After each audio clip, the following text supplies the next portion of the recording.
Hey guys, and welcome to Code A. Caldor's back from Germany. Really glad to have you back here in Korea. I wish I could say I'm glad to be back, but I had like a really couple of things happening today that... He's having a rough time getting back here into Korea. We'll talk about the stories a little bit later. We'll talk about it later, definitely we will. I'm not having the best day right now, but the one upside is that I'm going to cast StarCraft 2 with you again, and we have a couple of really good Code A matches today. We certainly do, man. A lot of fan favorites coming in today. We have the first time ever a Root Gaming player playing in the GSL. Yu-Gi-Oh! Recently joined. We're going to see how well he can play today. We've got Azubu's Genius as another fan favorite. We've got Hero coming up later on, as well as Baby. A lot of awesome matches. Genius has to play a Protoss versus Protoss in our first game today. He didn't make it through the up and down, so here we have him in the first round of Code A, and today we're going to find out if he is able to defeat Trust, a Protoss player that is playing for CJ Antlers. Yeah, and here's, of course, some of our scheduling here. Coming up, you can see that double header, of course, means that we have... I like that, actually. I used to just call them double days, but it's a double header. So, of course, that means we have double day of Code A, one at 1:10 p.m., the other at, of course, 6:10, just like usual.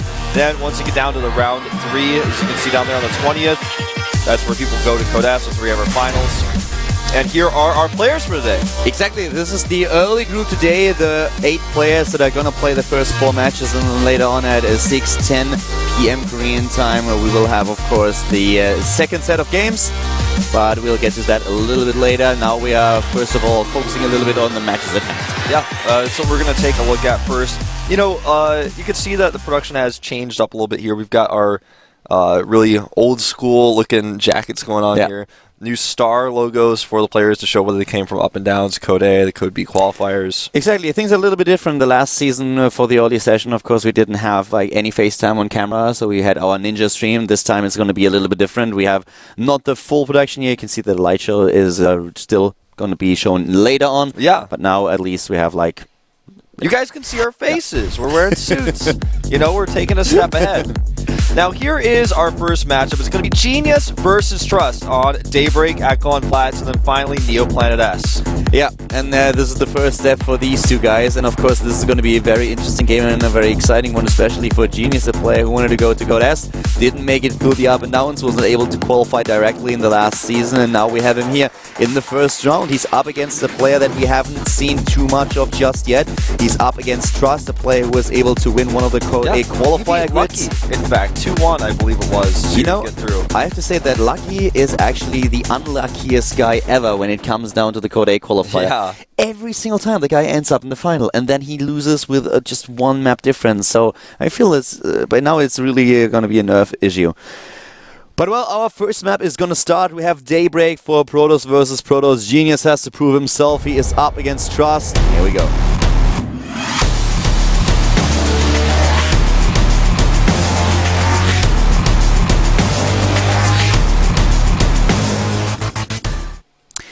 Starting to the bottom left on map number 1 here at the GSL Code A round 1, we have the player for Azubu. In red it is... Azubu Genius. Genius not quite able to keep that Code S spot, but playing for Azubu now for the second time. And he is up against the Casper player. He's up against the Protoss, starting to the top right of Daybreak in blue for CJ Antlers. We have... CJ Antlers. Trust. Oh wow, did Street Fighter always stop on that name? He must be having a cold like me. But yeah, this is a scary time for ESF players. ESF players are getting better and better. The rate of improvement has increased. I would still say ESF players are still very far ahead of the curve, but you know, these Castle players are starting to qualify for Code A. We had very few new ESF players in GSL this season. Yeah, on the other hand, though, you know, I feel that the Casper players also have to make a bit of an appearance here, and I really like that we have so many of them now in the first round of Code A, because in the up and downs, they were not too successful. Yeah. Not a single one was able to make it through the up and downs. Of course, the most notable one being Flash. He was not able to qualify. And, well, we're going to find out if they are able to get into Code S this season, finishing the third round of Code A. Yeah, you know what's really interesting to me is we're at a transition point where Part of the Swarm is coming out. But so far in Wings of Liberty, I feel like we've basically almost seen all the talent there is to come out in Wings of Liberty so far. I mean, if you look at the player pool, there's very few new players besides a few Kespas who played Brew War. There's nobody that just kind of pops out of nowhere these days for the past few months. That's really surprised people, and I think that's going to change very soon with Heart of the Swarm. New faces, new talent rise up. Maybe some people switching over from other games. Especially with the Code A qualifier, it was really interesting to see a lot of the B-teamers and rather unknown players, at least in StarCraft 2, suddenly being able to make it, and maybe they can make a splash now in this season. But you know what I really like about this game is that we had Trust already. We saw that earlier on stream with some interesting scouting patterns here. He really expected Genius to be a little bit more aggressive and maybe even open up with a proxy strategy, which we didn't see from the Zubu Protoss. And with Genius, you know, I feel that the up downs, he didn't look as solid as he did a few months ago. So I'm really eager to see if he is back in his, back in shape. Yeah, that's what I'm looking forward to seeing as well. You know, PvP has been one of his best matchups, I feel, because he's so unpredictable. It's hard to know exactly what you're going to face in this matchup. That becomes really important. Mind games go into a best of 3 like this so well. Now, PvP and up and downs is one thing, where you hit each other just that one time. You have a specific build for the map. But in this situation where it's a best of 3, you have 3 prepared maps, you have 3 different strategies you've got ready. I think it's pretty cool to see what 2 players kind of decide. And first off, Genius goes for a Stargate hiding in the corner. That addiction. Yeah, man. It's still kicking in. He can't get over it. Therapy can only bring you that much, but when you sit in the booth. I want someone to make a GIF or a Photoshop of like a Stargate, but instead of like, you can see like the silhouette of a Void Ray coming out, you just see Genius' face and then just gets chrono boosted. That's what I'd like to see. Well, but we are going to find out how effective this is going to be. I don't think that it's going to be the Void Ray this time. We're going to see a couple of Phoenixes here in this matchup. Yeah, this is not Heart of the Swarm, so I don't think we'll see Void Rays. But on the other hand, you know, it's Genius. It is Genius, man. You never know. We've seen Void Ray juggling from this guy in the past in this matchup. In fact, back in like 2010. I just feel like PvP, you have to draw the line. You have to draw it somewhere. Yeah. And even Genius is going into Phoenix in a Protoss vs. Pro mirror matchup. It's his Void Ray patch. You know, he wears it on his arm because he's got to at least get the Phoenixes going for him. You know, if you actually go for cold turkey, that is never a good idea. You should always start very, very slow. Yeah. So I like that he's taking this subtle change, going from the Void Rays now into the Phoenixes, and then maybe at some point we're going to see a rope opening. Exactly. You know, you never want to just go down that path of straight into 2-gate into expansion when you're Genius. You're just not quite going to be ready for that. Interesting little pylon in the top left for Genius I really like. It's going to spot any hidden tech potentially that Trust wants to hide over there. And jokes aside, the opening for Genius now, of course, a lot more aggressive than what Trust did so far. The opening has been spotted by the Stalker in the middle of the map.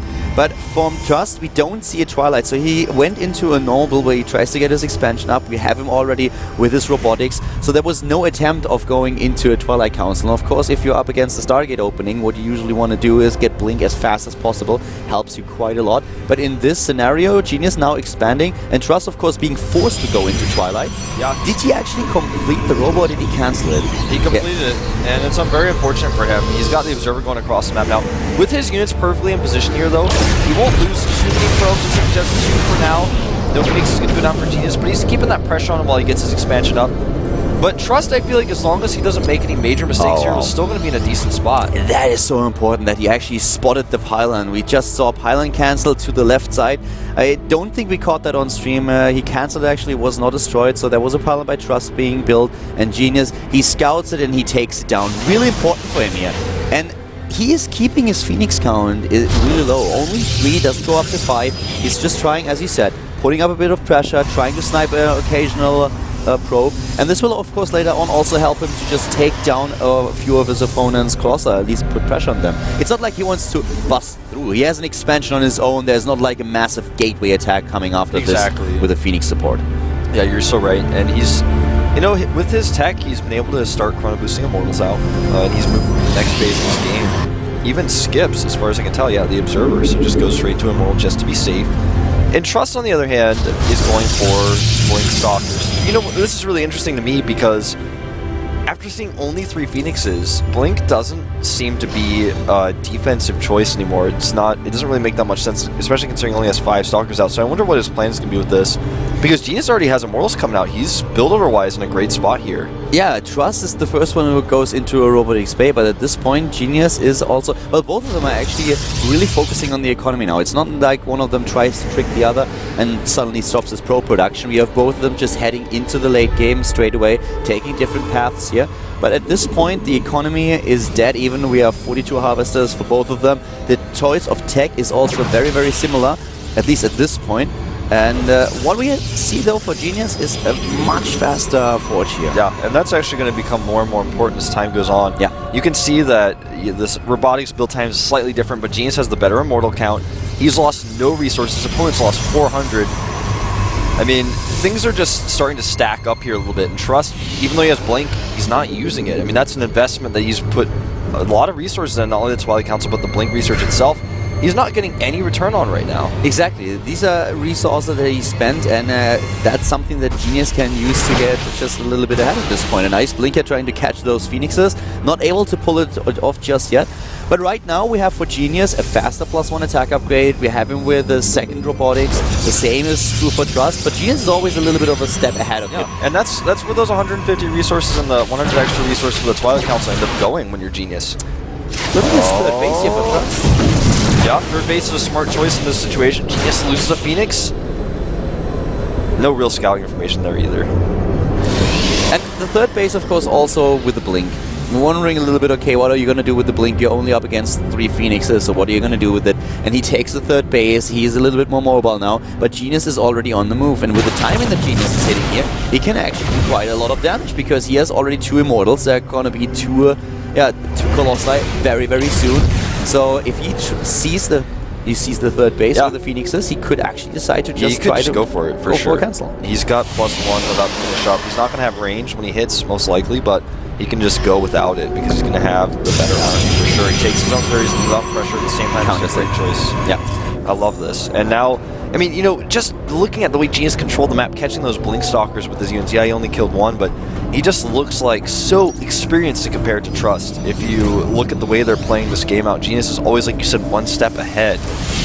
Genius now with the Twilight Council get the +2 attack upgrade, but the problem for him is that the timing is not really what he wants, and this gives Trust suddenly the opportunity to just get back into a much better position with those upgrades. He still loses 1 Stalker, loses the second one. Nice grab here, nice grab in the beam with the Phoenix.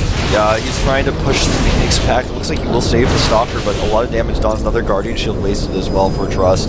Genius, interestingly enough, not actually going for that third base, so he's given Trust some time to build up his economy there. Yeah, he decided to get his own third, but now look at the production tab. This is exactly the situation that I was just touching upon. We have the +2 attack upgrade started. If Trust would now use the resources to get his own attack upgrade, the second one, suddenly this advantage that Genius had earlier on with the earlier Forge would completely evaporate. But he doesn't do it. He actually misses the timing here and the chance to catch up in upgrades. He goes into charge first into a faster Templar Archive, but he had the resources for a long time there, and I'm not quite sure if he actually sees it. Yeah, there it is. I think you're right. I think he is a little bit late. I think it's a mistake because to go into these faster Archons is not really going to be useful right now. It's going to be useful later on.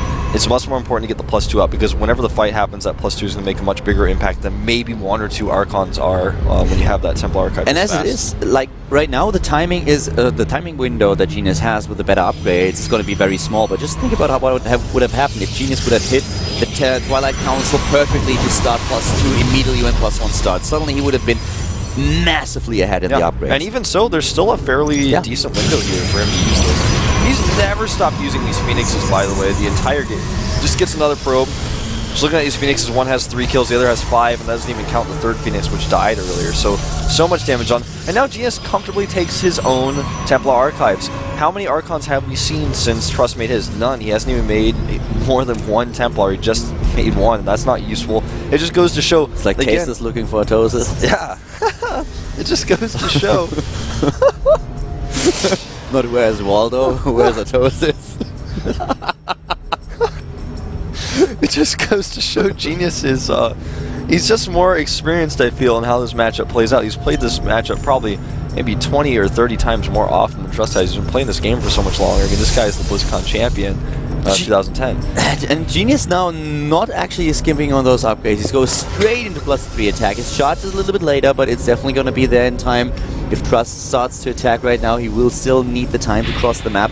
And if you just look at the Colossus count, it's pretty similar. A little bit of an advantage for Genius here with 8 to 7, but that's not going to be too significant. So we're heading once again into this late game PvP where things can just change in a second. Positioning and the angle of engagement, that's what really counts here now.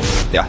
And this is something that Trust can, even though he's got a significant deficit here, definitely turn around with a good engagement. And Trust, again, gets the double forge here, but missing a bit of time here with a +3 attack upgrade. This is just such an unfortunate situation for Trust so far. His army composition is just slightly worse than Genius. Genius has the concave here. If Trust attacks down here, I think this is going to be a mistake. Genius, though, does not spread. Genius didn't see it. Genius just positioned the army here. He had no idea where Trust was, and suddenly Trust attacked down the ramp. And here we go. Genius taking the fight and actually getting a good angle here. The Colossus count is now massively... No, it's actually dead even at this point. Yeah, the Immortal's making a big difference here, and Genius eventually pushes through. The Immortal's adding the extra damage, and Genius' Zealot's in the better position, but he needs to target those Colossi a little bit better. Now he goes through, and Trust, just look at the positioning for him here. He doesn't quite have enough, and even though this is a pretty close fight, in fact one of the closest I've ever seen in PvP, Trust goes down. Trust goes down here. The position was just better for Genius when he attacked, and of course those Immortals were so important for him. He had the better Immortal count, he focused with them. Trust warping those Zealots in did a lot of damage and was able to draw Genius out for a second, but still the Azubo player gets the better concave, and then his Colossi count is just much better because Trust just clumped up too much. He just has the better bank as well. Imagine if Genius had +3 during that fight, which was just finishing now. I think this would have been a catastrophe. I like that Genius goes up there and looks now for the pylon because he realizes, well, those Zealots had to come from somewhere. Exactly. So where exactly is that pylon? If I don't kill it now, then maybe he tries to sneak some Zealots into my third base later on. And look at this. Yeah, this is a pretty expensive play here by Trust, and you know what? With the Colossus rallying out at the perfect moment, Genius is going to be totally fine here. Not only the Colossus, look at those cannons. I love them. Great placement here too. These Zealots didn't do anything. Yeah, and that was a huge investment for Trust, who has a deficit in bank, especially in gas right now, but you know, every single unit helps. Oh, Genius, a little bit of a mistake there with one of those Archons, but Genius has a 30 supply lead here.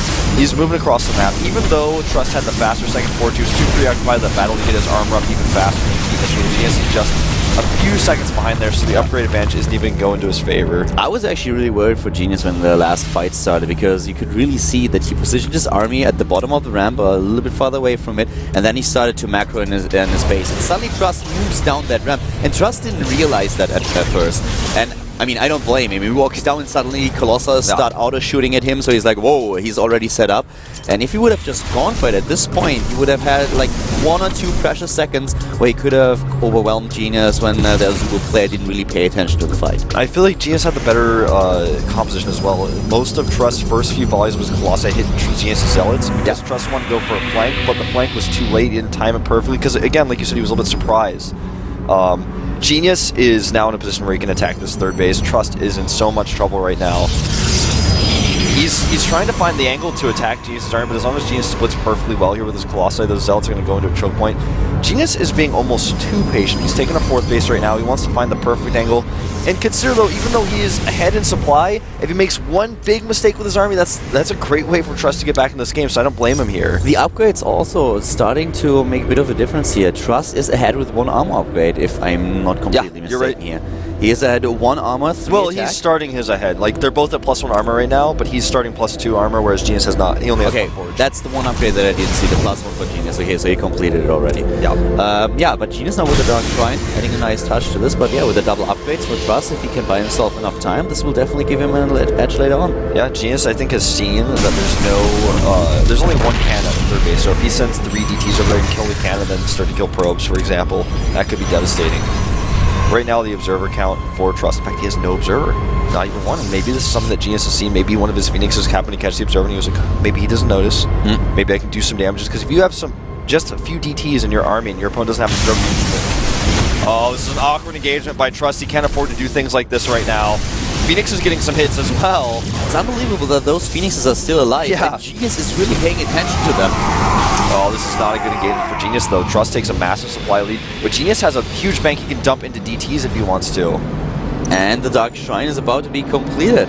And the upgrade for Genius is a little bit faster with the +1 shields. That's going to help him. Look at the position that we have for Genius now. Moving to the bottom right, and this suddenly leaves his 4th base open.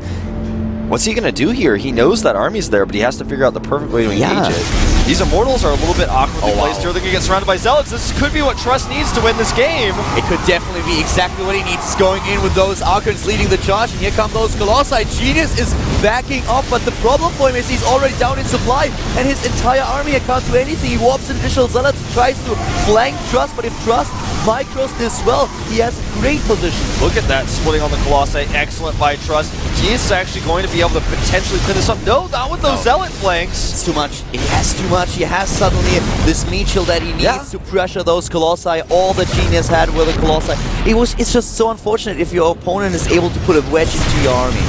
And there's, I mean, no uses of that Dark Shrine. If he had Warp DTs, this would be a different story because Trust doesn't have an Observer. He's now sending Zealots over here instead of using the DTs.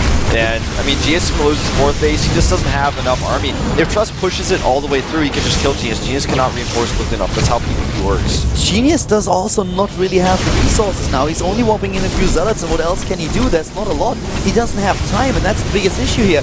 Trust is pushing in, and he's going straight for the natural right now. There's just way too much, and the entire production is now being endangered. Genius is trying to hold his main base, but he is losing everything here. Yeah, he's still not using his Dark Shrine. He's going to lose it very soon. He's going to lose these robotics. Give him a few more resources, but he's trying to hold with good micro here.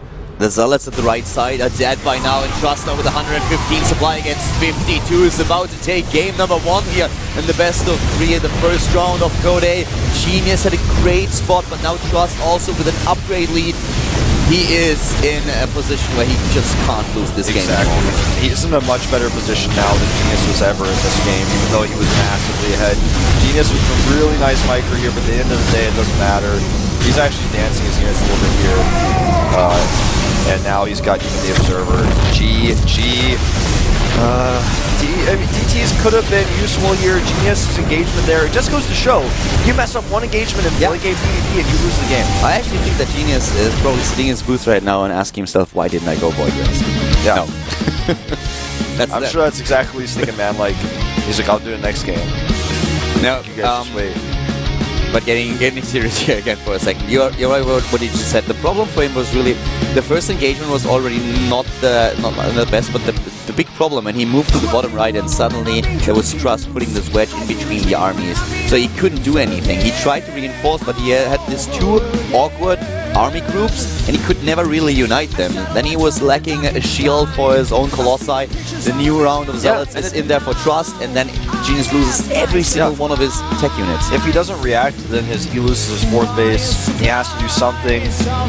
Trust, I feel like, showing some I don't want to say fundamental mistakes, but just some experience-related issues maybe in the late game, just not having the proper composition, but he still won the fight. You know, Genius made that crucial mistake. But exactly, Genius was way ahead in this game. He should have won it, but then he made a mistake, and Trust was able to get back into the game, started his comeback, and took map number 1.